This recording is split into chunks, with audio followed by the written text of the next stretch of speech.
Hello, everyone. Welcome to Comics and Variety, C&V Midday. Wanted to just start by drawing your... I'm Doc Hogg. Sorry about that. I just wanted to start by drawing your attention to something, a YouTube video that is one of the funniest things that I have seen in a very long time. And that was the recent episode of The Jack Show with Cecil, Shane Davis, Anna, that Star Wars girl, and a few others. The link to that is in the description below. It's queued up right at the point where I think it was absolutely the funniest. This is about an hour and a half of just uninterrupted laughs. I almost bust a gut. Laughing at this point at times this morning. So if you're feeling down and you just need a good laugh, this is click the link. It's like I said in the description below. If you don't like really crude body type of humor, then it's not for you. I'll just as Cecil says, this video is not intended for children if your kids scram. Okay, if you don't like body humor, crude humor, it's not for you. Otherwise, I would highly recommend that you take a look. It is just, and you can, it's just hilarious. Next up, my comic book Tilt Part 2 launches on. Sorry about that. Launches on this Monday, October 2nd. Just want to find one other thing here. The Red Gaze. I will be launching it on the Red Gaze YouTube channel. And this should be it right here. I will put a link in. This is the channel. I'll be launching at 8 p.m. Eastern Eastern time. We'll go on the show right around 8 p.m. Right after that, I'll click the button and the Tilt 2, the Indiegogo campaign will be live. And yeah, you can still sign up. You can still get a free Tilt magnet.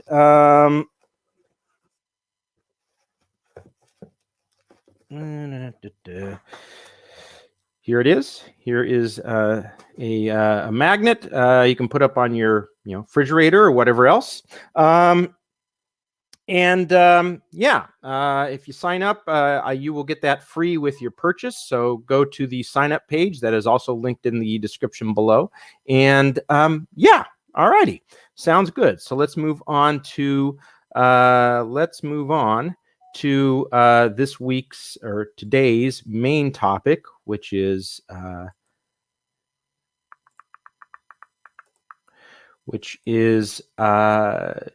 the Marvel Comics Champions Outlawed. And this is number one. I usually pick up a lot of number ones at the comic book store because I'm always looking for a series that I can start and follow at least for a while. But this is probably not going to be one of those. And I kind of expected that from the outset. I mean, if it's got Ms. Marvel, Kamala Khan in it, you can guess it's probably going to be something of a social justice warrior fest. And to a large degree, it is. Let's see. What is the... let's go to the champions were serving as protection for a young environmental activist. Oh boy. During a science summit, at Cole's Academic, when the school was attacked by both a dragon and a group of armed mercenaries. The team managed to defeat the dragon, but a series of strategic miscalculations led to Vision inadvertently unleashing an explosion that destroyed the school and caused widespread injury. Ms. Marvel, in her civilian identity, Kamala Khan, was hospitalized after being caught in the explosion. Kamala became the face of a movement to ban underage superheroes, while her alter ego, Ms. Marvel, became wanted by the law. Kamala's law went into effect, resulting in underage superheroes being declared illegal, with the government-sponsored task force Cradle enforcing the ban. It's certainly not a bad premise to a story, I'll say that. But let's move on. Okay, let's read some of this here because I think it's very interesting. It's weird being a young superhero. I mean, our society is obsessed with youth. Okay, I agree with that. People pay millions to look younger, feel younger. Young people decide what's cool and what's not. At the same time, we're seen as incompetent. I don't know if you're seen as incompetent, maybe as not adults. I think that until I open my mouth, a lot of people assume it's an adult behind the mask. I see the surprise on their faces when I speak. So many adults seem to think we're incapable of making our own decisions. Yeah, I don't know that adults think teenagers are incapable of making their own decisions. There's just some decisions that they're not quite yet ready for, like, say, driving until you're age 16. You're age 13, 14, 15, you're not ready to drive. Why? Because, we have to set age limits.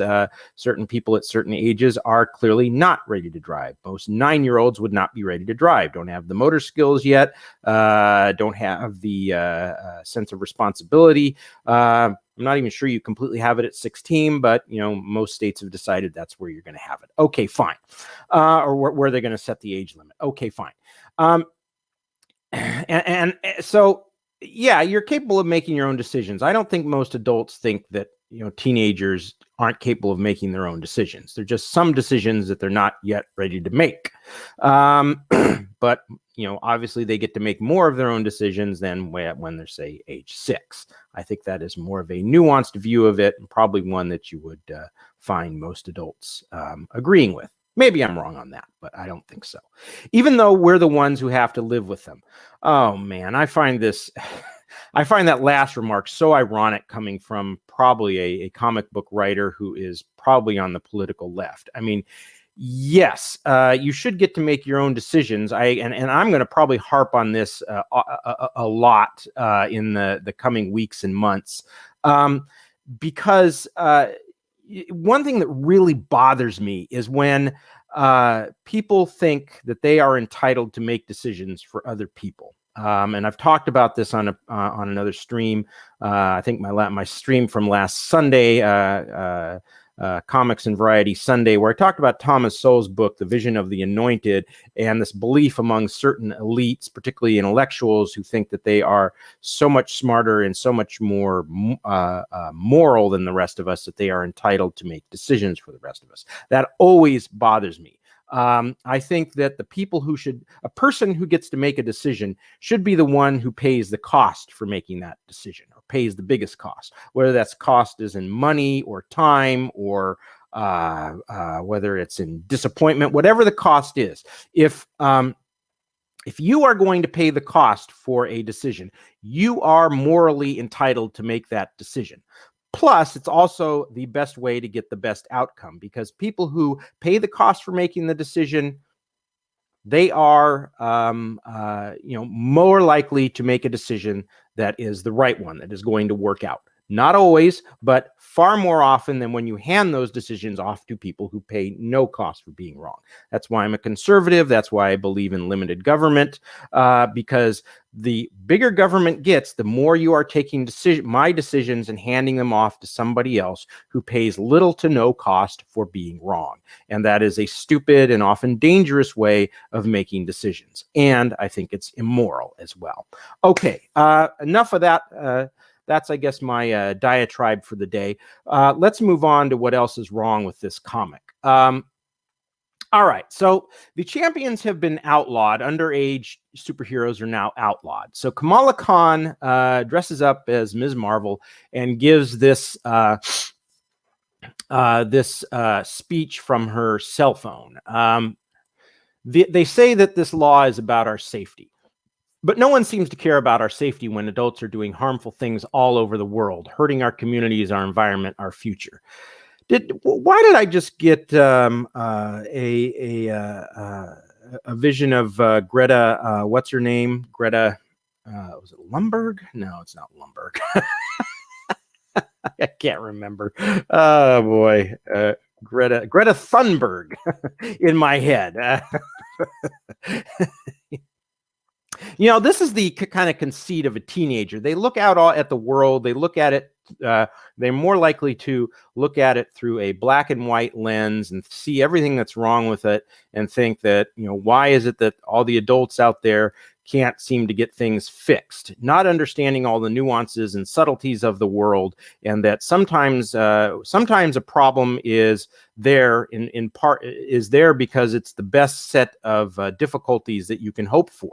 Everything has a cost, and that may be the best that you can hope for, but also simply because you know, they you know, oftentimes tend to be a little too pious, a little too moral about the world, and not understand that sometimes you just have to accept the most tolerable set of evils that you know, I mean, that is sometimes the best you can hope for. So what you're getting here is a lot of sanctimony, you know, finger wagging and we're better than you, and it's a typical perspective of a teenager, you know, it really is kind of, to me at least, it's kind of just turning me off to the book. You know, if you're going to put sanctimony in your comic book, don't make it look noble. Make it look what it is, which is annoying or undesirable. Alrighty, the champions have always been about standing up against what's wrong. Yeah, there we go, more sanctimony. Standing up for people who can't always stand up for themselves, and doing the work that the adult superhero community is too busy fighting among themselves to do. I mean, my God, you've just gotten out the shovel, went to the big fat sanctimony pile, and are just, you know, putting it on. The bottom line is this: the world still needs champions, so the champions will endure, and so will other young heroes. We will be the generation that refuses to accept injustice. Oh gosh, you know, like other generations were happy to accept injustice, you know. You know, most generations try to fight against injustice. Most people, you know, do what they can to fight against injustice. It's just that, you know, the world is imperfect. There's going to be injustice in it. We will be the generation that speaks out. We will be the generation that stands up, even if that makes us the outlaw generation. I tell you, the sanctimony is dripping from the page. This is not how to write a comic book. Alrighty, a couple of things about this comic book in addition to the sanctimony. For her to post this on her cell phone and broadcast it out is kind of dumb because she's still in the hospital, and I can't imagine it'd be too difficult for the authorities, this group Cradle, wonder what that symbolism for, Trump immigration, maybe, who knows, for them to track her down, but that's, you know, who knows. So that's kind of one inconsistency with this comic. Later on, all of the younger heroes gather in this one place, and they're found, and they are discovered by a bunch of them gather, the Wasp, Starling, Miles Morales, Spider-Man, a few others. And they are discovered by Cradle. Now, this is where Cradle bursts in. And another thing I don't like about this comic book is, I mean, supposedly the Cradle is moving in on the superheroes here, but does it look like there's a lot of movement going on in that panel? I mean, some, but it's all crammed together, and so people can't move. I mean, this should be and one other quick thing here: this is the only splash page in the comic. All right, splash pages are supposed to be action, really, not lectures. And you know, one of the things that I think any comic book needs to do is the art needs to do is to have movement. There isn't a lot of great movement here. I mean, look at the way her arm is, Wasp's arm is cocked back there. I mean, it just doesn't look like it's really about ready to throw a punch or do something. It doesn't look like she's jumping up trying to get out of the way or anything. It's just, you know, the images don't look like they're moving, and that's very important because a comic book page doesn't in fact move. Let's say like a movie, you know, the images on a movie screen. So it's important that it really looks active and like it's moving, and it doesn't have enough of that here. Okay, what else is the problem with this comic book? Well, it's the inconsistencies. Alrighty, the superheroes find a way to escape. Here is the Wasp. All right, close to the escape exit here. And then next thing you know, the cradle has caught her. How did that happen? I don't know. It's not in the comic book. How did they capture her? It isn't explained. It's just, there she is. A few panels later, she's captured. Okay. And this is another thing. Starling, this superhero here, just as Cradle comes in and starts to break up the meeting. Supposedly, this beam comes out of some sort of technology here and freezes her. What the? I can't move. She's stuck. Okay. Well, how does she get unstuck? Again, that's not clear. It's just, a couple of pages later, there she is after all the heroes that have managed to escape. And she's one of the heroes that has escaped. But how did she escape? How did she get out of this beam that freezes her up? I mean, she's frozen in midair. She's in mid-flight. She can't move. I mean, that must be a pretty powerful beam if she's just completely stuck where she is. But here she is. She's escaped. All righty. So I'm going to wrap this up real quick and just say that I would definitely put Champions Outlawed on your do not buy list. You've got, you've got very much a childish, immature view of the world. Lots of sanctimony just, hitting you in the face, and, things that just, inconsistencies, things that don't make sense. So that's really all for today. Thank you so much for stopping on by. And again, my comic book Tilt will be launching on Monday on the Red Gaze channel. Hold on here. And who knows where this is?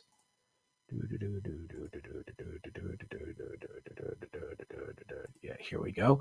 And yeah, let me just share that screen one more time. Oh, hey, we've got some chats here. Let's go through some chats real quick. Hello, Neostar Productions. Hi, Rosetta. I love you, babe. The premise seems kind of odd when you remember how many Marvel superheroes started out in their teams. Yeah, it does seem kind of odd. Where my wrench, Doc? Oh, hello, everyone. Look in chat. Sorry. I get so wrapped up in what's going on the screen that I don't do that. I'm sorry. Hello, King Toad Comics. Yeah, I honestly, and I hate to admit this on screen, I don't yet know how to give people wrenches. I don't know how to do it. Rossetti, you're going to have to explain that to me. Help. All righty. So let me just finish up real quick here, just to mention one more time that, and next time I'll have to make sure I look more at the screen. Little dots next to the name. Well, I click on that, yes, little dots next to the name. I click the dots and all I get is put user in timeout and block user. And I don't want to do either of those. Yeah, go to the name and click on the dots. Go to YouTube chat. Okay. Oh, maybe it's in the YouTube chat. All right. Well, let me, I'll try it there and see if that works. Hang on. Oh, wait, that's probably not going to work. Okay. Well, that's all right. God, I'm so disorganized right at the moment. See, Rosetta, see what you made me do. All righty. Just one more time. The link to Tilt 2 is in the description below. And I will be launching Tilt 2 on Red Gaze's show, 8 p.m. Eastern Time on Monday. So do show up and do sign up for Tilt 2. Thank you very much, everyone who showed up. I will see you yeah, on YouTube. Yeah, not StreamYard. I love it. Okay. All righty. Love you, everyone. Thank you very much. I'm out of here.